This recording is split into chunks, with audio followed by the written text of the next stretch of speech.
right. Hi everybody. It's Ben from B&J. Greetings from Tuman, and today we are going to make a nice loaf of bread in the Dutch oven. You all tasted it. You guys were savages eating it all. So I'm just going to show you how to make it. So next time when you come, you can bring some for us as well. So we're going to start. Big bowl. And we're gonna put in 2 cups or 400 ml of warm water.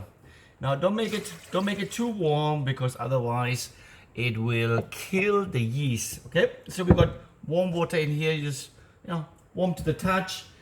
What we're gonna do is we're just gonna get some honey, and just some people take sugar.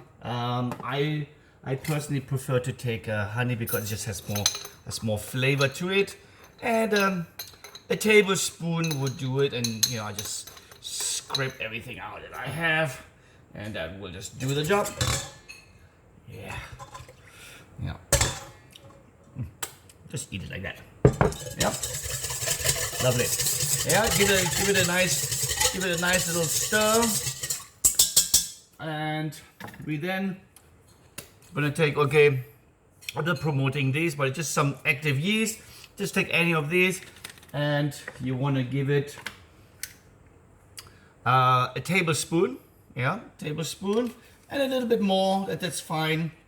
The reason I say a little bit more is fine, because it will just make the bread a little more yeasty, which is actually quite nice. A lot of people like that. Yeah, so that's that. At this time, we do not want to put in the salt, the pinch of salt. We're going to put in a little bit later. Yeah, so we're just going to let this. There was something in there. Let me just take this out.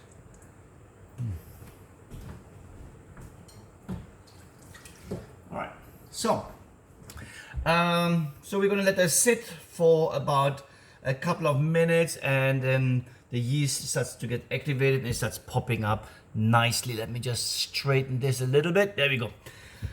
All right.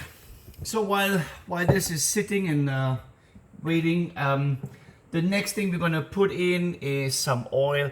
Now, this is canola oil. You can put in, you can put butter. You can melt it. You can melt some butter. 2 tablespoons would be doing the job. Some people like olive oil or the extra virgin. That is all fine. This is just a different flavor. All right. So we will then also, to make it a bit interesting, we're going to put some seed, because we don't want this just to be just normal white bread. So we're going to put in some golden flax seed. You can buy this at Jaya Grocer. Full disclosure, I do not get paid for this. No problem. So, and also we have some black sesame seeds. You can put in all kinds of seed, like sunflower or pumpkin seed. That just gives a nice little body to it. All right, so that is that. We're gonna put those in. Yeast is not there.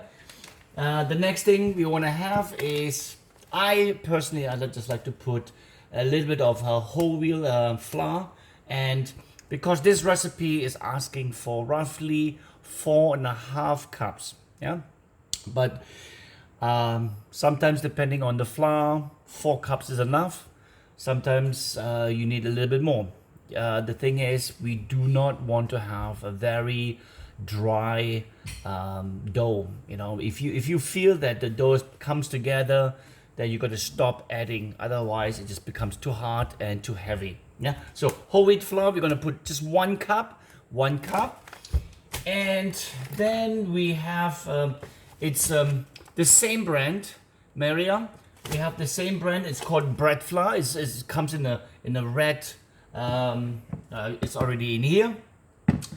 And that particular bread flour is a heavy flour. It is 13%, which is 13% is considered strong flour. You can don't get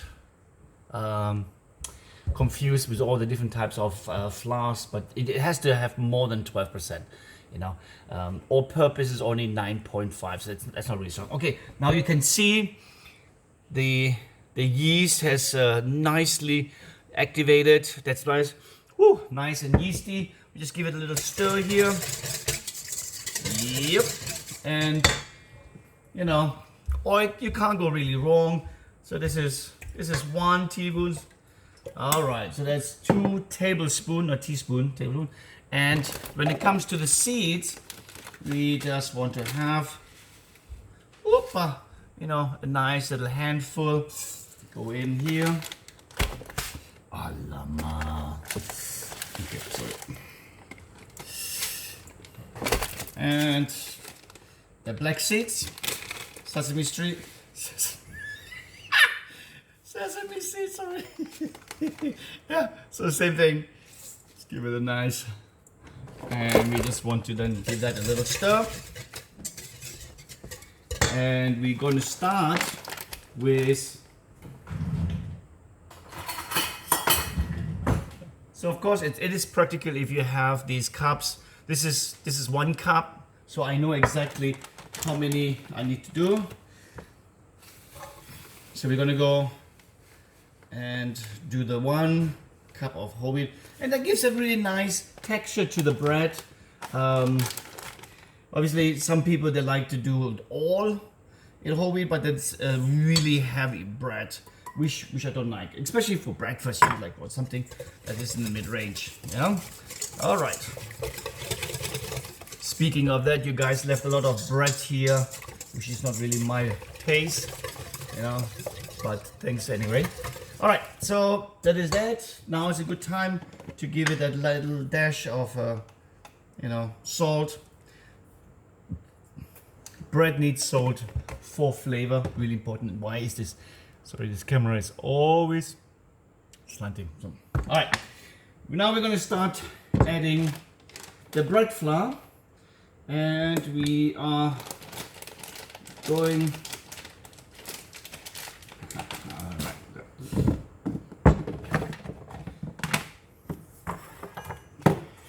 Gonna go and give this. This is now cup number 2. Okay, and it is still can be stirred. Still very slushy, as you can see. That's good. And now we just wanna stir this nicely so that this integrates well and it there's no lumps. All right, so this is now cup number 3. This is cup number 3, and you can see the consistency is still, you know, it's almost like a cake dough. Yeah, really soft, but you can see it is coming together nicely. And obviously this is not really meant for bread, so just once you have it at this stage, all you need to do, just bang it here, get it clean, and we're just gonna drop it. Yeah, now as always I need to just stop this a little bit. All right, I'm back. So now comes cup number 4. Okay. And it is perfectly fine if you guys want to experiment with different flours. You know, that is perfectly fine. Okay. All right, so cup number 4. So just chuck the whole thing in. And what we're now going to do is we're going to go in with our hands. Obviously make sure that you wash them beforehand. And just scrape the stuff off the wall and just slowly incorporate this. Just slowly push down and not like this. You can see, just slowly push it down. Yeah. Of course, if you have a mixer, like a nice KitchenAid, that of course that would take care of it. Just put in the hook, and that machine would do it. It would also take care of the 10 minutes of kneading. Okay, speaking of kneading, this dough does not require one of those, you know, 30 minutes of kneading. This is really a pretty straightforward, easy dough that seems to be working every time. You don't have to knead it until all the gluten starts to develop, until like on a sourdough you want to see that pane, that window. You don't see that here, obviously, because of all the seeds and so on. So don't worry about it. So we got, you can see it's nice and clean, it's coming off, and but it's still very sticky. So I'm gonna go and get the last half. All right, so last half, and this is, we're gonna just slowly incorporate that. Yeah, so just slowly. Yeah, I hope you can see this. Just push it in, fold it and push, fold and push. Yeah, and as you do this, you can slowly start rolling it around and like absorbing all the flour that is on your working desk. Yeah, now try not to panic, try not to just keep adding flour because you think, oh, that is way too sticky. If you have done 4.5 cups, and if it's a little moist, perfect. You know, it's what we would call a slightly higher hydrated dough. And you have to remember that when we put it into the oven, into the Dutch oven, it's gonna steam. So all this moisture is gonna come out. It's gonna create this extra steam, and that will prevent it from crusting. And so therefore it's gonna spring. It's gonna spring to a really nice size. Yeah. Okay. So get this going, and I can see that it's not that sticky anymore, especially with all that left over. And you can see I have not even used up all of my half that I have, but you know, early on I did spill some seeds. So what I'm gonna do is I'm just gonna roll this thing around and just mop it up like a sponge. Yes, lovely. Yeah. So it's gonna be a huge video. I just have to see if I can compress this into something a bit smaller. Okay, and look at that. This is now coming beautiful together. You can roll it. Yeah, roll it. And yep, still sticky here. So that's okay. It's a bit more, and keep some because we need to have some later when we actually put it into the Dutch oven or cast iron. Now remember, obviously, if you don't have issues with money, get yourself a nice Le Creuset from yes, what is it, French, or but the one from IKEA, 160 ringgit is actually perfectly does the job. Yeah. All right. So look at that. We just do this for about, you know, few minutes, and yeah, still. And after a while, you can always just put a bit of flour on your hand and just clean your hand like this. Yeah, get all the stuff off, and as always, roll the dough around, absorb it. Yeah, so you always have nice clean surface. Yeah. All right. Okay. So, and look at that. This is beautiful. Yeah, you see this? It springs back at the touch. All right. Now, what we're gonna do? We're gonna make this into a ball. Now remember, what you do is you can pull and turn. Yeah, so spring. You create surface tension here. Doesn't really matter that much, but you know, it's just a fancy way. Things that we've learned.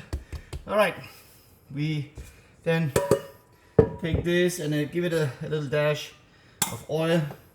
Don't go too crazy on this because it will be incorporated, but make sure all the sides are nicely covered. Drop it in. Note the time. It is 5:25. And things that we always take from every hotel room you go is the shower cap, because not only for shoes, transporting it, but this is just a beautiful way of keeping the moisture in. Okay, so next thing we do is we just put a towel on this to keep it nice and warm, and we're gonna let this rise for 1 hour. All right, so I will be back in an hour time and show you guys how to continue with this baby. All right, till then, have fun, and I see you.